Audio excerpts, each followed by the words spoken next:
Hi, I'm here with Jim Schlentz. I hope you watched the series episode with him about the summer training before cross country. We are going to dive right in and talk about how uh, that differs a little bit from what they do in the fall, his Colts Neck Cougars down in Monmouth County. So, how do you handle the team transition from summer training to school training? Now, we do struggle at times with that because we are running in the evening. Um, a lot of them get a little lazy and end up sleeping late, because they did run. When you do run in the evening, you're hot, you're sweaty, it's hard to, kind of chill out, so what you end up doing is going to bed a little later. Because you don't have to run in the morning, you get lazy and you sleep longer. I think one of the biggest things is you almost sleep too much. And all of a sudden now they're getting up at 6:30, 7 o'clock in the morning. We start at 8:30 or 8:25.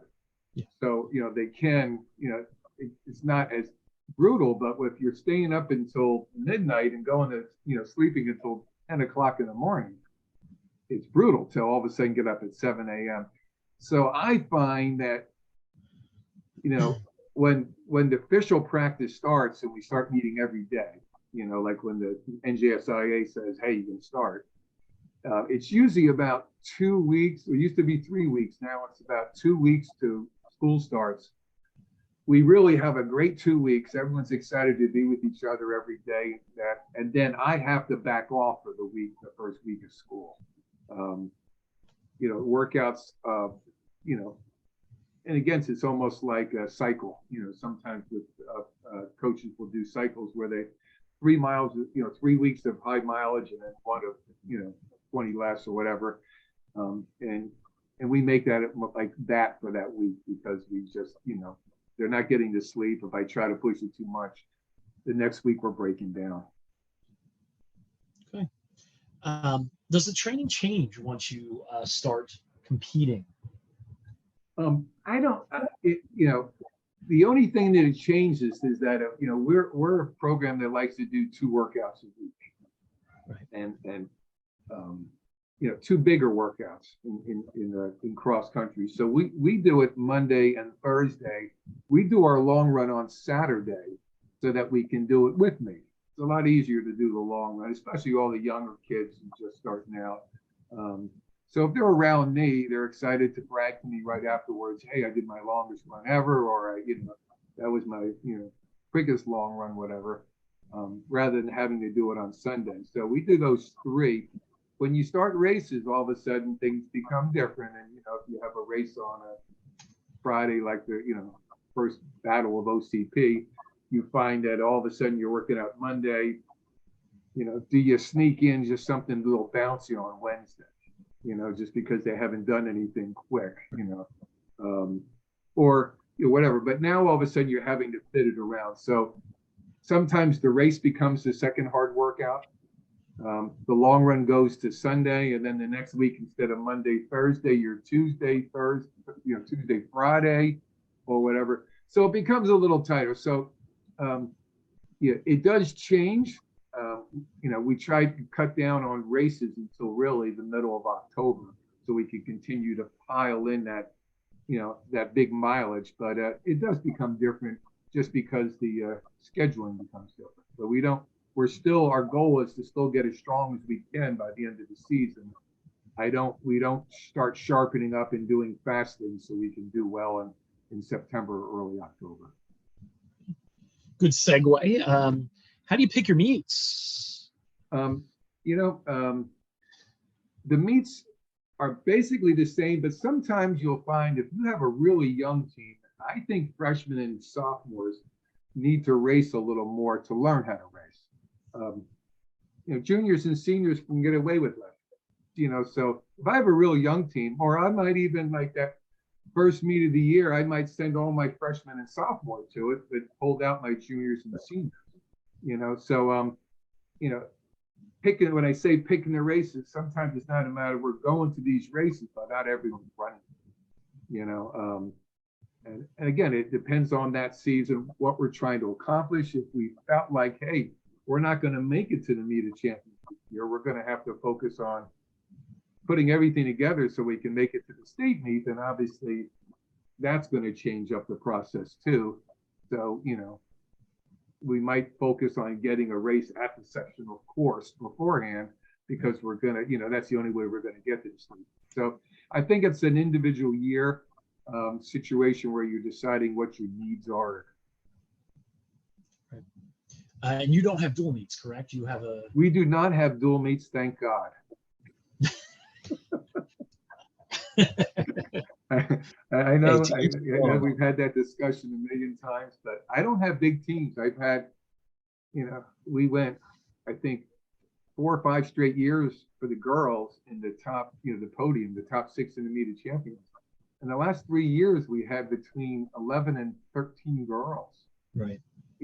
How can I have dual meets? If I don't want a million races for the varsity, but I can't have a dual meet with 4 people or 3 right. people, so it makes it tough for us that we're not a running town.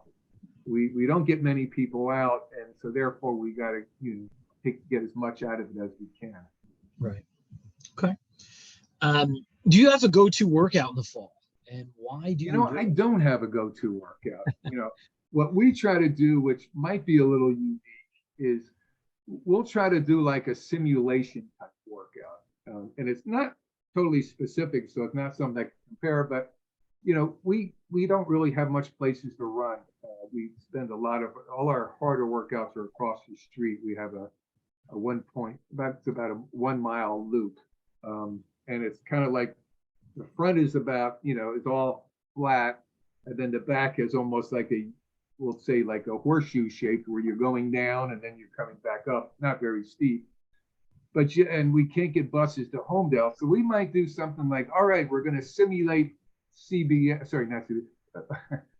going to simulate Homedale Park today.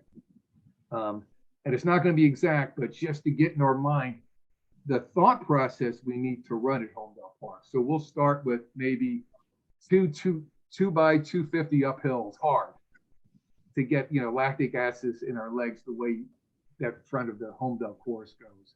And then we might do a 1,000 meter on the flat, and then we might do downhill 250 as we're going into the bowl, right. And then turn around and do 2 hard 250s up the bowl again to simulate that, hey, it's up there. And then we might do 2 times 1,000 on the flats to signify that middle part, going over to the tennis courts. And then we might do a 250 downhill to do the downhills in the woods, and then finish up with that. But the process is we're saying, this is what I want you to focus on this part. This is how I want you to run the middle part, the flats. This is how I want you to do it. So we're simulating a race at Homedale by manipulating what we're doing and what your thought process will be during that part of the race. So that's my go-to thing. Nice. All right. Does anything change when you are peaking? Do you change the mileage, intensity? What do you do? I always struggle with that at times. I've been, I said, coaching for 46 years, and like people have always peaked pretty well.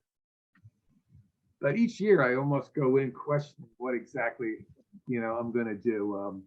I like to cut, maybe 2 miles off the long run as we get later, like maybe the last couple of weeks of the season. At that point, I'm trying to cut back. Long runs make you strong as hell, if you can say hell in these things. But at the same time, it does take some bounce out of you, right. So I might cut back, 2 miles there.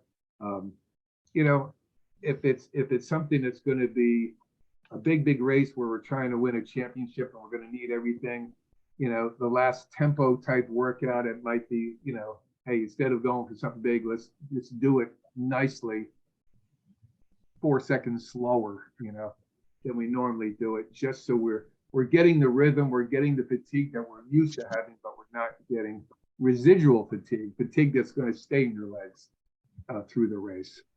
So you're trying to read, are they tired? Are they revving to go or whatever? And then making those decisions there. So And the last 2 weeks, the workouts I pick out for the team are all mental workouts. And said, I'm not looking for great times at this point. I'm looking for, hey, this is what I want your focal point to be on this, and this is how we're going to run this. And it's so much of it is, preparing them mentally for the race. Be sure to do this at this point, and be sure to do this at this point, just training that mental aspect of the race. And that's pretty much what we do as far as prepare for that area. Okay. All right. Well, thank you very much, Coach.